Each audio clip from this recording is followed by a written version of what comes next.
அனைவருக்கும் வணக்கம். கனத்த இதயத்தோடு இதனை பதிவு செய்கிறேன். உலகத்திலேயே தமிழ் சமுதாயம் மிகப்பெரிய அறிவார்ந்த சமுதாயம். கல் தோன்றி மண் தோன்றி காலத்தே வாளோடு முன் தோன்றிய மூத்த குடி தமிழ் குடி என்பார்கள். தமிழனுடைய அறிவுதான் பன்னெடுங்காலத்திற்கு முந்தியது. தமிழ் மொழி நீடூழியது, நீடு வாழக்கூடியது.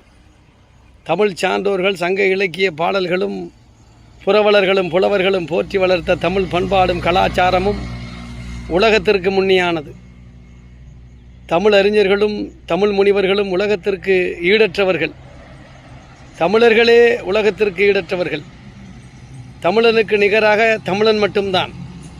அப்படிப்பட்ட பகுத்தறிவாதி நிறைந்த இந்த தமிழ் மண் இன்றைக்கு கல்வி புரட்சியிலே பல்வேறு மாநிலங்களை தாண்டி வளர்ந்திருந்த பொழுதும் கல்லூரிகளிலே படிக்கிற மாணவர்களும் பள்ளி மாணவர்களும் இன்றைக்கு அரைவேக்காட்டு கூத்தாடி ஒருவனை பார்ப்பதற்காக நகர்ப்புறங்களிலே பேக்குகளை முதுகுகளிலே தூக்கி கொண்டு கல்லூரிக்கும் பள்ளிக்கும் செல்லாமல் அவனை பார்ப்பதற்கு அலைந்து திரிகிற அந்த காட்சியை பார்க்கிற பொழுது தமிழகம் எங்கே சென்று கொண்டிருக்கிறது என்று வெட்கி தலைகுனியே தோணுகிறது.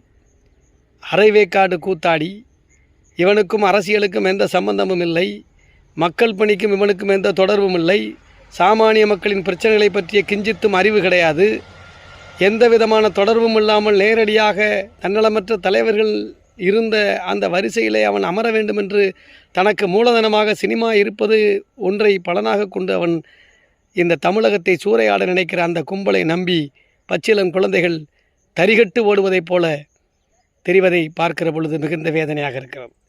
வெயிலிலே மழையிலே காத்து கிடந்து பார்க்கக்கூடிய தகுதி பெற்ற தலைவனா அவன்?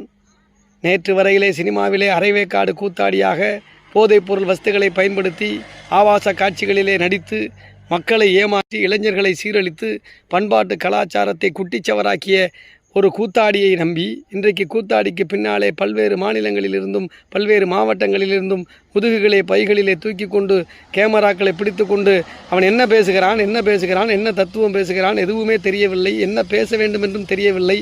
அவனை பார்ப்பதற்காக இப்படி அலைகிறார்கள் என்றால் இந்த தமிழகம் வெட்கி தலைகுனிகிறது. தமிழகம் மிகுந்த வெட்கி இளைஞர்கள் சமுதாயம் சிந்திக்காமல் இப்படி இருக்கிறார்களே.